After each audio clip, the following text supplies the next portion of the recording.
The moment King Charles III picked up that pen, Prince Harry has told London's High Court that coverage by the Daily Mail made his wife, Meghan's life, an absolute misery. the world held its breath.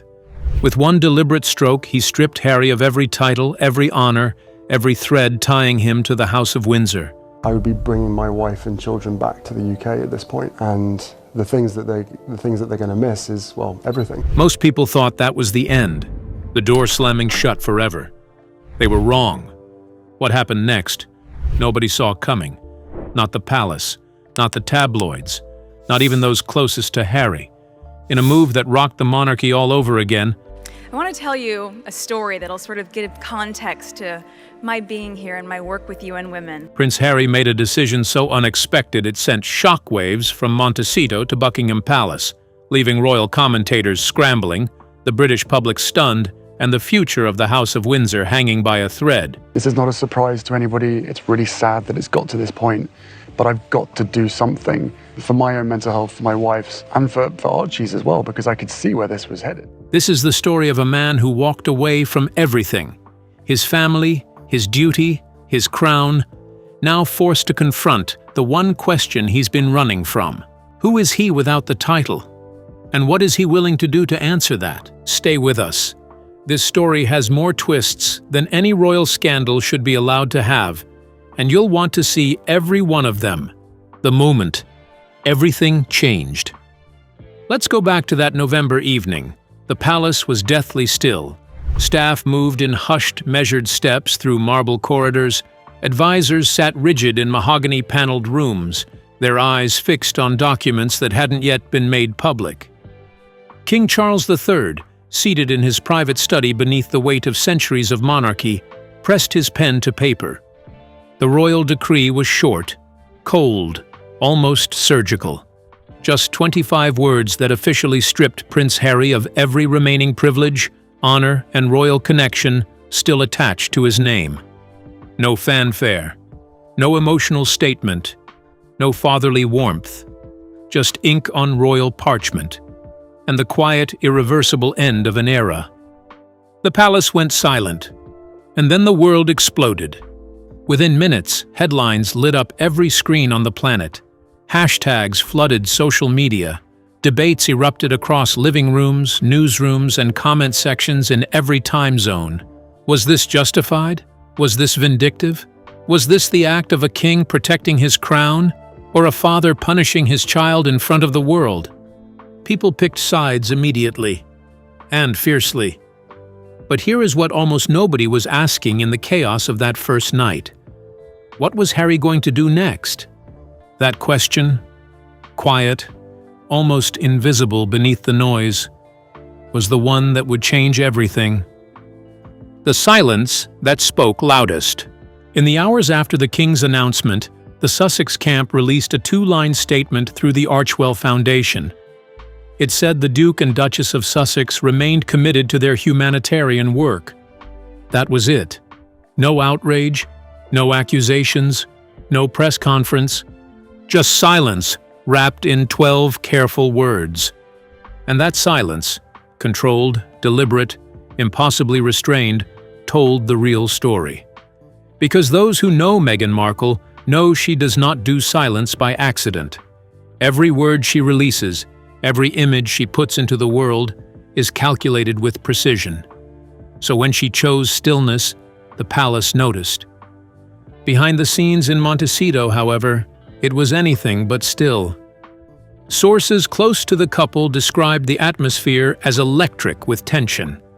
Meghan was furious, genuinely, deeply furious. Not because she had lost a title, but because of what the stripping of that title implied. That she had exploited Harry, that she had used him, that she had turned his royal identity into a ladder for her own ambitions. To Meghan, those were not just royal housekeeping decisions. They were character assassinations dressed up in constitutional language.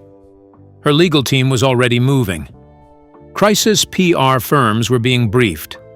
Plans were being drawn up for the counteroffensive that palace insiders had feared most. A full-scale media battle fought across every platform Meghan could command. And then something happened that nobody expected. Harry asked for a pause. The phone call that changed the trajectory. According to multiple sources close to the situation, it was Harry, not Meghan, not a lawyer, not a press strategist, who made the call that slowed everything down. He reportedly reached out through a trusted intermediary with a message that left even his closest confidants stunned. He wanted to talk, not to the press, not to a documentary crew, not through a podcast or a memoir. He wanted to talk to his father. Now, stop and think about what that means. This is a man who had publicly accused the palace of racism, who had detailed physical altercations with his own brother in a tell-all memoir, who had sat beside Meghan on a globally broadcast interview and implied that the institution he grew up in had failed him in the most fundamental ways. This is a man who, just weeks before, had appeared in Canada still carrying the styling of Royal Highness, an act the palace considered a near-constitutional provocation. And yet, in the immediate aftermath of being formally, publicly, and permanently stripped of everything royal, his first instinct was not to fight back through the media. It was to reach out to his father. That single detail reframes everything that came after, because this was not a man plotting a PR comeback. This was a son, stripped of everything, standing at the edge of something he hadn't fully understood until the moment it was taken. Here's the question we want you to sit with. If you had lost everything that defined you, everything you had grown up being, would your first call be to a lawyer or to your family? Drop your answer in the comments. Because Harry's answer tells you something profound about where this story was really heading. The weight of a name. Here's something the tabloids rarely slow down long enough to say out loud. The title Prince Harry was not just a string of words on an official document. It was not just access to palace events or diplomatic priority or the right to a particular form of address. That title was Harry's identity.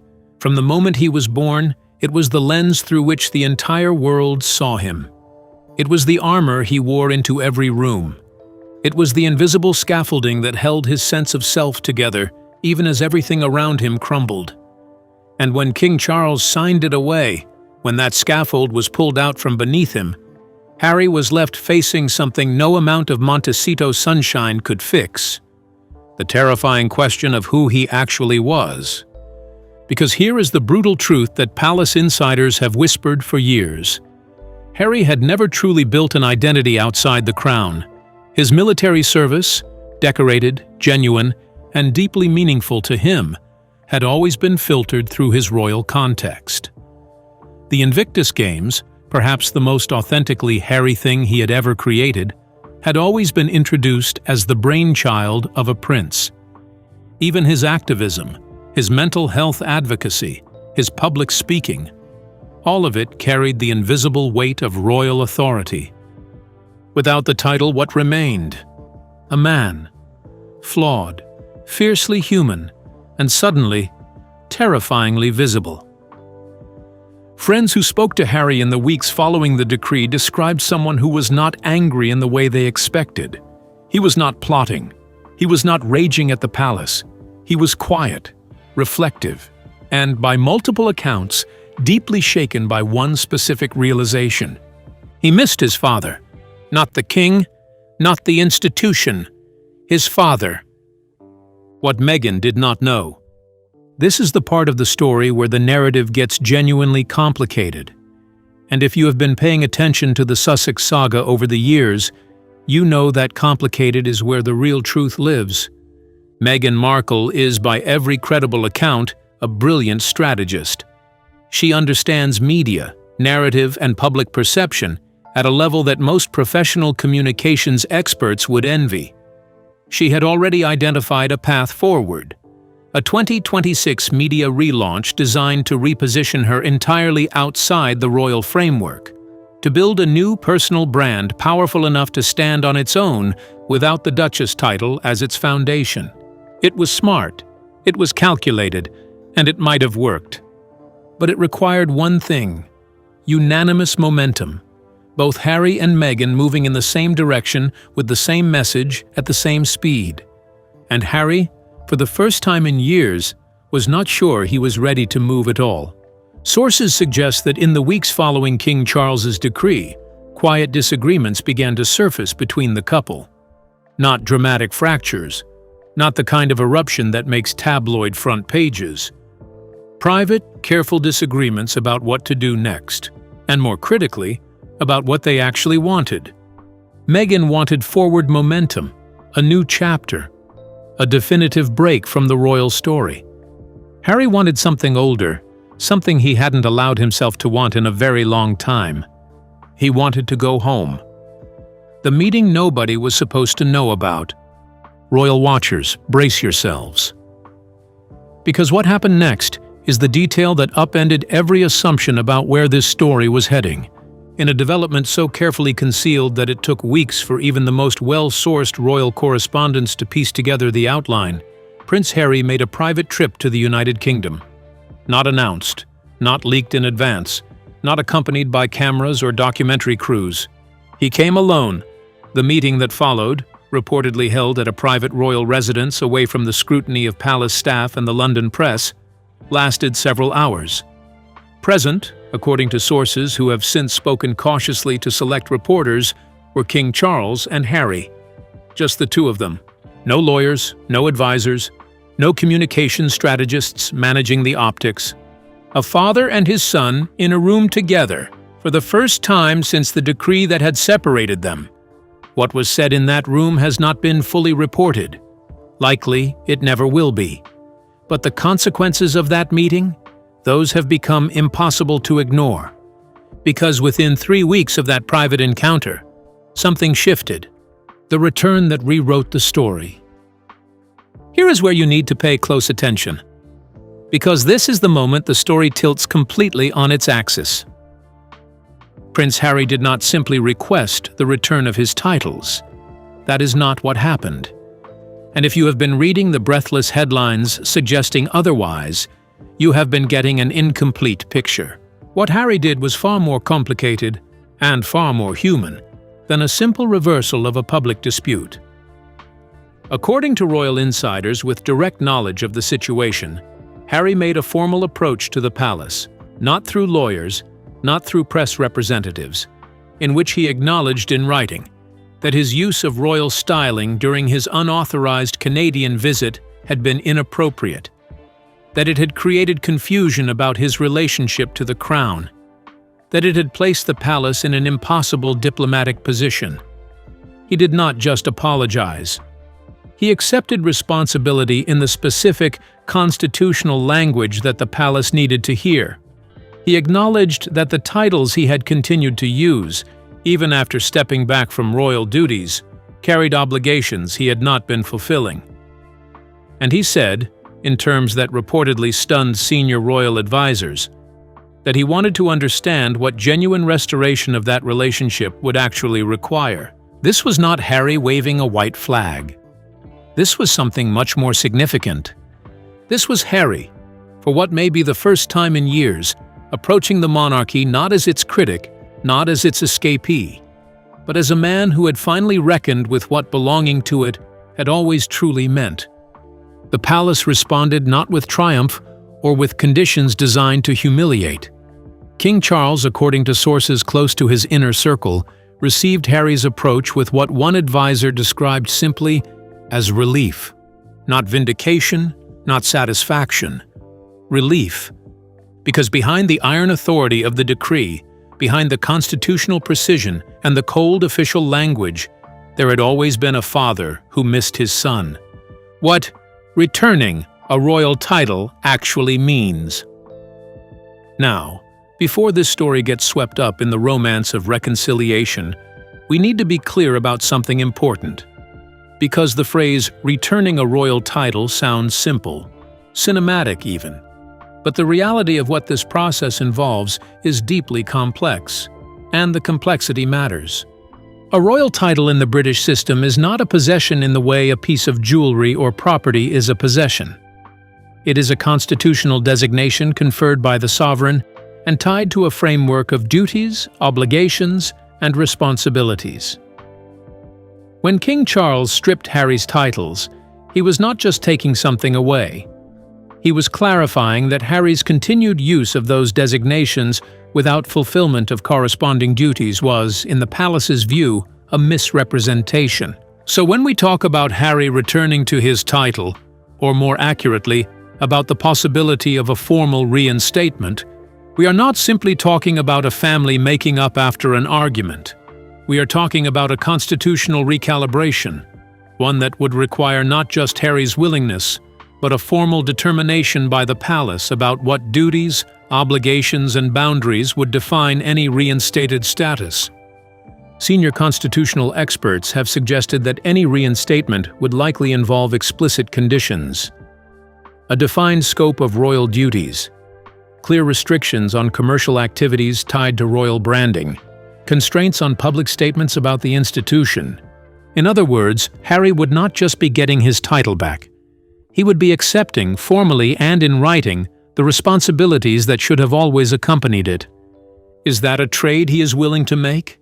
Is that a sacrifice Meghan could accept? And is the palace actually prepared to reopen a door it closed with such deliberate finality? Tell us what you think. Could you walk back into a life you publicly rejected, on terms set by the institution you criticized? What would that cost you? And would it be worth it? The William factor. Let us talk about Prince William. Because in this entire story, William has been the figure most consistently misread by the press, the public, and, by his own admission in private moments, by his brother. William did not celebrate when Charles issued his decree. He did not gloat. He did not leak triumphant comments to favored journalists. People close to him confirmed that his only request, the single thing he asked of the palace's communications team, was simply this: don't kick him when he's down. 4 words that reveal more about William's character than any number of diplomatic appearances ever could. Because William has always understood something about Harry that the tabloids prefer to ignore. Harry's rebellion was never purely strategic. Underneath all of it, under the Oprah interview, the memoir, the Netflix series, there was something rawer and more painful. A younger brother who felt unseen within an institution that saw everything through the lens of succession, duty, and public performance. William had tried to bridge that gap, privately, through notes and messages and requests for meetings without advisors and press. But those attempts had been consistently redirected through official representatives, a fact that wounded him in ways he has never publicly articulated. The night Harry's private approach to the palace became known within senior royal circles, William's response was characteristically understated. He reportedly said only one thing to the aide who briefed him: "Tell Dad I support whatever he decides." That sentence was the quietest and most powerful act of brotherly loyalty anyone at the palace had witnessed in years. What William was saying, without saying it, was this: I will not put conditions on my father's relationship with my brother. I will not make this harder than it already is. And if Harry had known that in all the years of silence, if he had understood that William's restraint had never been coldness, but a different, quieter kind of love, it might have changed the trajectory of everything. Meghan at the crossroads.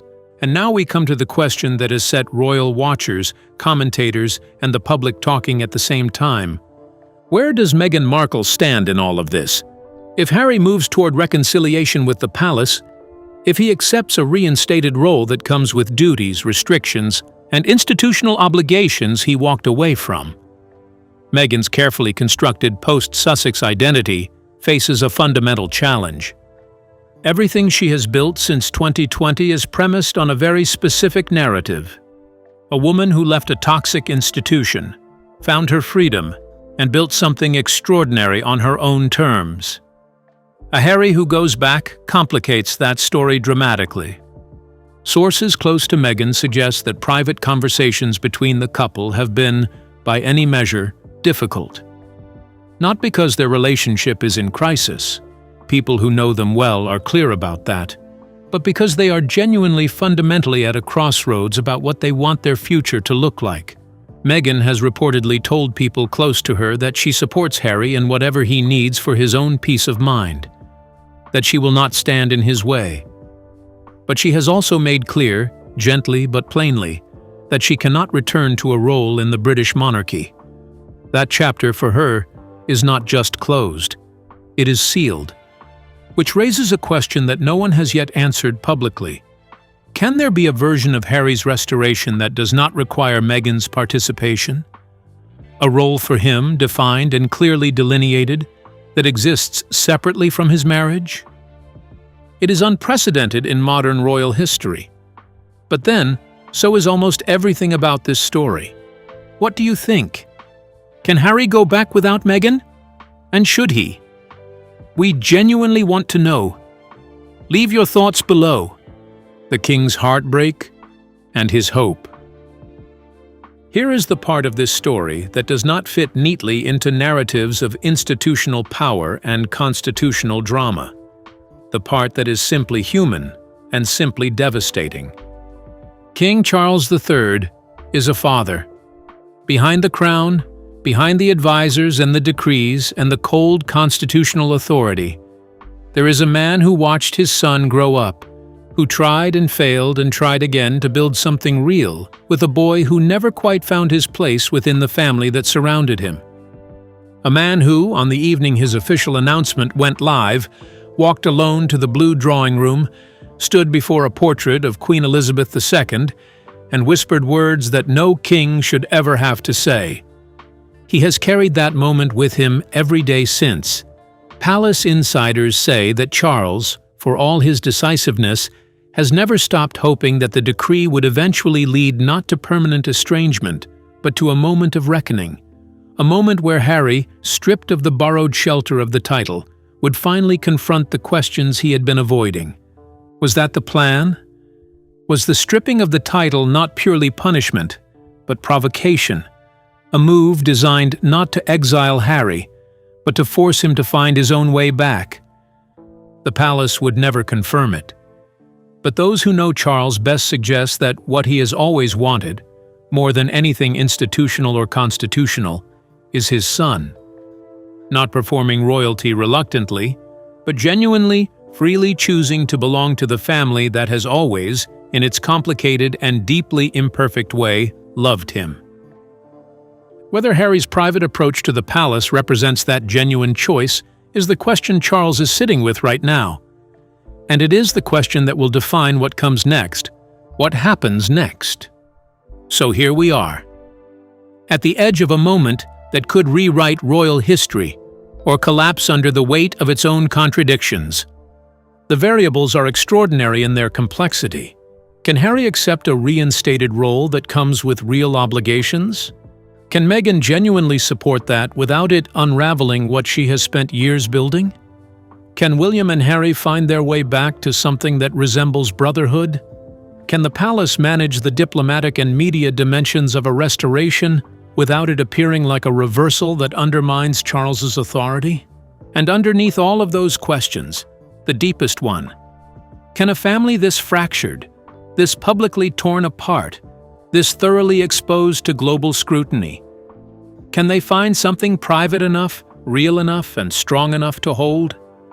Royal analysts are watching 3 specific signals for clues about where this is heading. First, whether Harry makes any further public references to the palace, and whether those references are critical or conciliatory in tone. Second, whether King Charles makes any public statement, however oblique, about the possibility of reviewing the November decisions.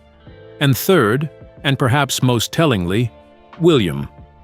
If the Prince of Wales is seen publicly, anywhere, in any context, in Harry's company, the story resets entirely.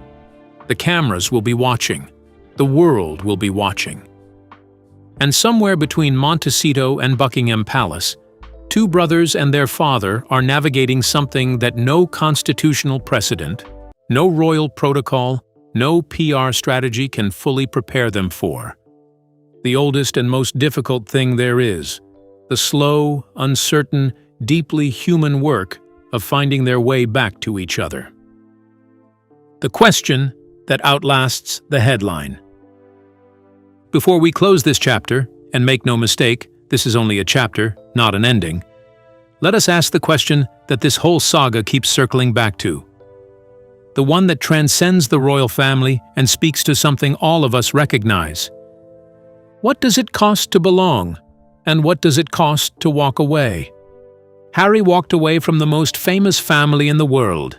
He traded titles for freedom, duty for self-determination, the rigid architecture of royal life for something looser and more chosen. And for a while, maybe for a long while, that felt like the right decision. Necessary even. But survival and belonging are not the same thing. And the hunger for belonging, for the family you came from, for the identity you were born into, for the relationships that predate every choice you have ever made. That hunger does not disappear just because you choose freedom. Harry knows that now, in ways he may not yet be able to fully articulate.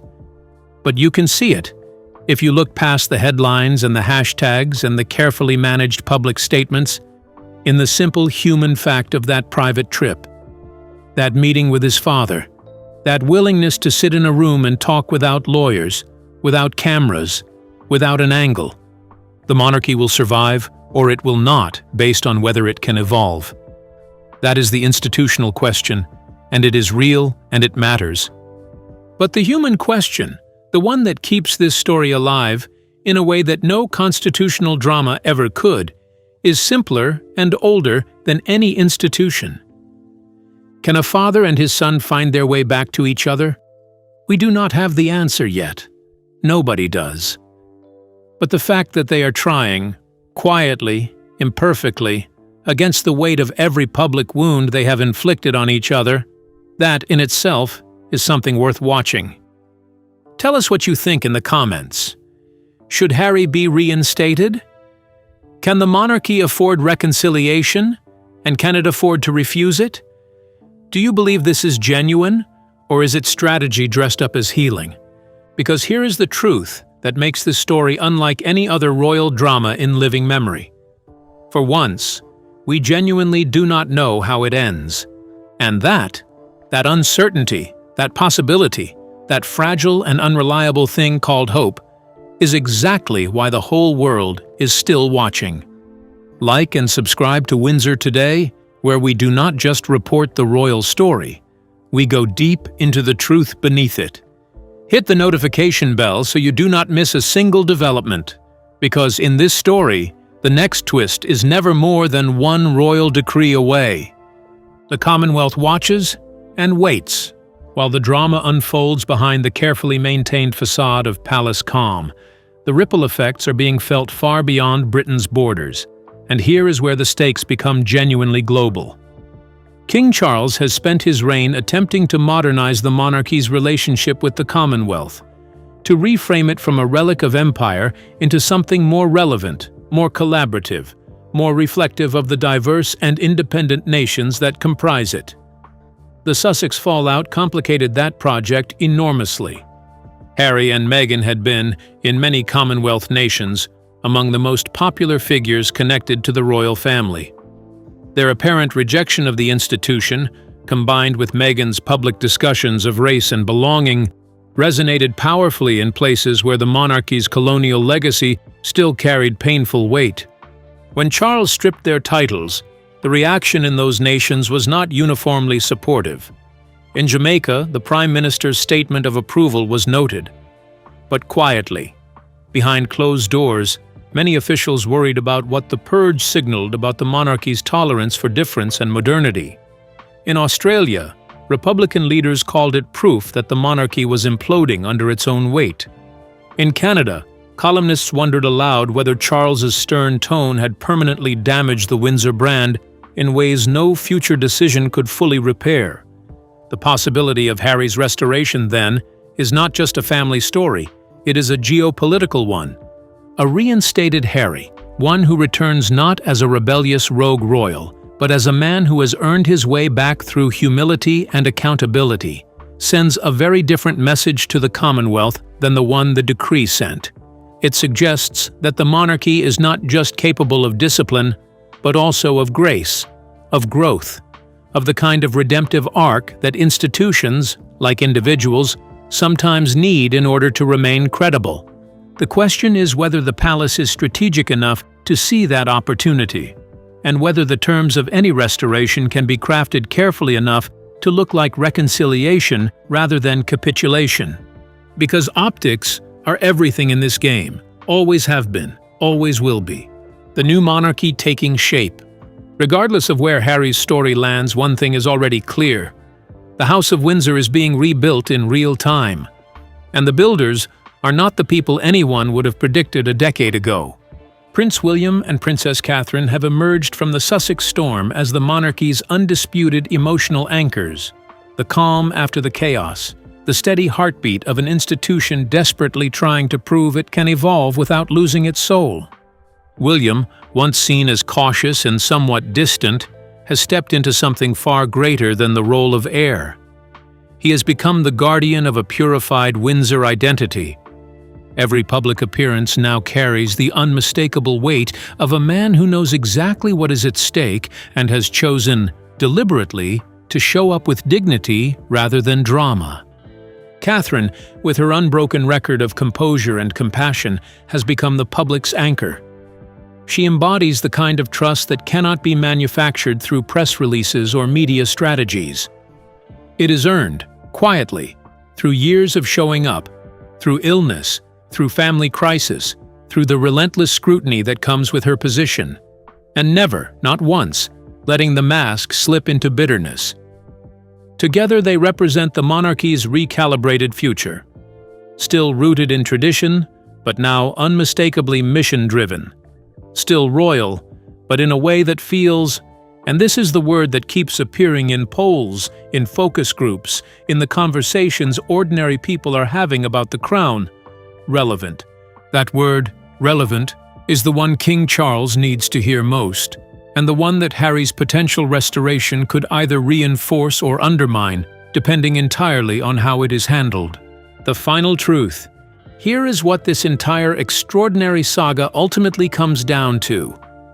Not the titles, not the constitutional procedures, not the PR strategies, or the Netflix deals, or the tabloid headlines, or the diplomatic fallout across 12 time zones. It comes down to this. A father signed a document that cost him more than any document in his reign had cost him before. A son received it in silence and sat with it long enough to understand what it was really saying. And somewhere in that space between the signing and the silence, something ancient and unmistakable stirred. The possibility of a different ending. Not a perfect ending. The House of Windsor does not do perfect endings. It does complicated, imperfect, deeply human ones, the kind that historians will argue about for generations, and that ordinary people will feel in their bones long after the details have faded. But different. Genuinely, possibly, tentatively different. Whether that different ending actually arrives, whether the private meetings lead to public restoration, whether the constitutional machinery of reinstatement turns, whether Harry steps back onto British soil in an official capacity and looks at his father across a room without the wall of grievances between them, that is still unwritten. And that is precisely why the world cannot look away. We will be watching.